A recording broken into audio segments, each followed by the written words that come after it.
I come from a background where, tiny town that I grew up in Northern California, where if you didn't have volunteers, the place didn't work. And so I grew up in a climate of volunteerism. My dad served on the volunteer fire department down there, so forth and so on.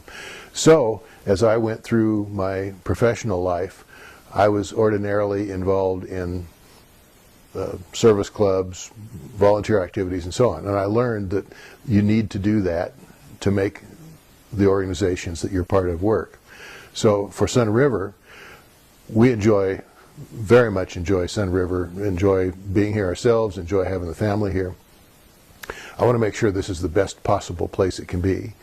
And I think I can bring something to the party in terms of serving on the Sun River board and taking advantage of experiences and opportunities that I've had in the past and bring that to Sun River. As I look at it, I lived 3 parallel lives and tried to harmonize those 3 lives. One was my professional life, another was volunteerism, and third was my personal life. And in each of those opportunities, I've had experiences that I think bear directly on the issues that Sun River faces. My academic background is in engineering. I served in progressively more responsible positions in corporate life until I retired as a senior vice president. I oversaw engineering, contract work, IT, basically the technical stuff for the company. So we encountered lots of stuff in the course of that, not the least of which was emergency response. I was the lead officer in the company in response to the '96 floods that terrorized the Willamette Valley. I was personally responding to tornado damage. I oversaw response to earthquake damage.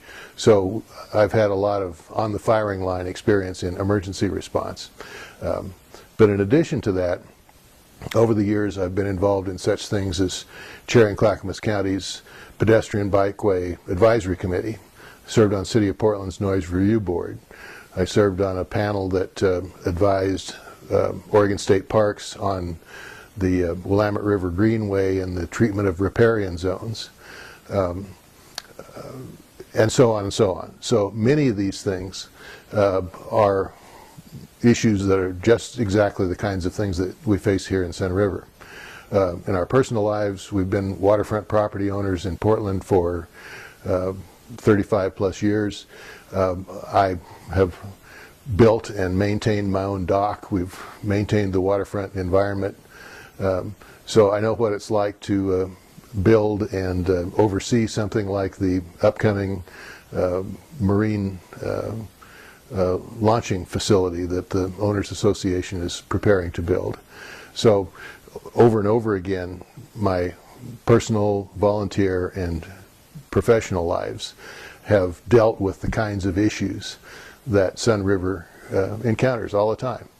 So I think I bring a relatively unusual combination of that background to potentially serve this board. Well, I think the amenity of access to the river is valuable and important for Sun River. We've personally used the ramp alongside Ola to put our own boats in, also used the Harper's Bridge facility to put boats in, and I appreciate the opportunity to take our own boats down there and use them on the Deschutes. It's a delightful stretch of river, and obviously from the attention that it gets from guests, people love it. So because of the limitations on other access, the idea that you'd have a quality facility for the owners to use there near the restaurant marina complex, I think is important. I would, however, restrict its use. I think it would be unfortunate if Sun River Owners Association were put in a position of having to maintain truly open to the public kinds of facilities and have to manage crowding and use and all the kinds of issues that you have in a wide open public application. So I'd restrict access in a way similar to what we do at Shark, so that the owners can enjoy the full advantage of that facility. I look at a board like Sun River Owners Association to provide at least three key roles. One is stewardship. This is a big business, and it deserves the kind of oversight that assures that it is run properly, that it's fiscally sound, all those kinds of things. Second, I think the Shark experience showed that there is a need for leadership, that ideas can come from the owners, but they can also come from forward-thinking board members who can anticipate what kinds of amenities and opportunities would benefit Sun River and begin to launch a process to test that, see if it makes good sense, and move forward with their development. Shark is a prime example. The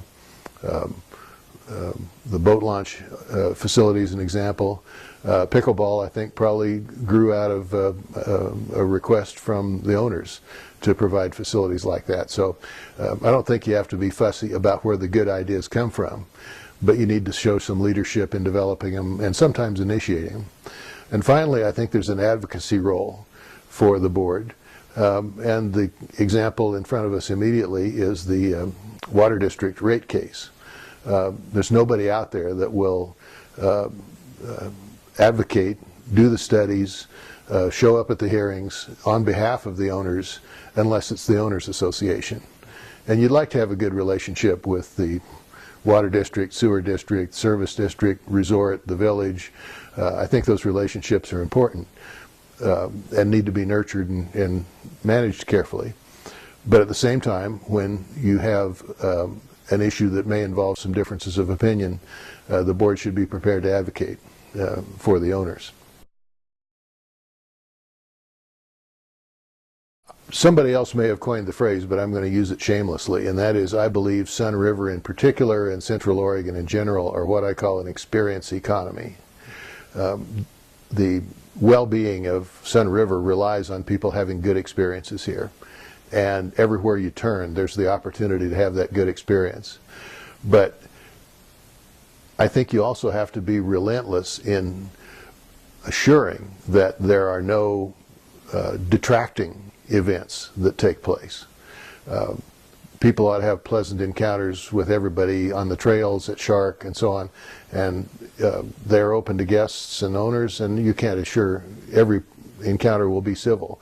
But you can set the stage so that that's the expectation in Sun River.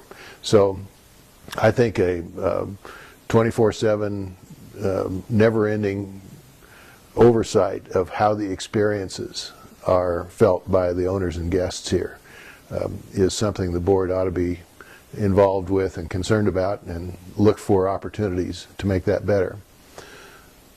Going a half step beyond that, in my work at Oregon State University, we applied a rather academic approach to the sense of community and what can you do to make people feel as though they belong to something that's important to them, that's valuable to them, that encourages them to get involved and participate, enjoy. And that's something that can stand a gentle nudge from time to time. And so once again, I'd expect the board to look in conjunction with the management to look for opportunities to build that sense of community here in Sun River. I know we enjoy the author lectures that the bookstore provides. We enjoy the nature lectures that the Sun River Nature Center provides. All those kinds of things bring people together with common interest and let them share those experiences with other people that are like-minded. I'm sure there are dozens of informal coffee groups and evening dinner groups and party groups and social groups of every form. Those can be nurtured and make sure that they're available, that people sense that they're welcome, and just use that to build the sense of community. To me, the nature environment here at Sun River, the amenities that have been built over the years are on equal footing with the sense of community that we feel as owners and participants here at Sun River. So I'd like to make sure that we keep our eye on whatever opportunities might afford themselves.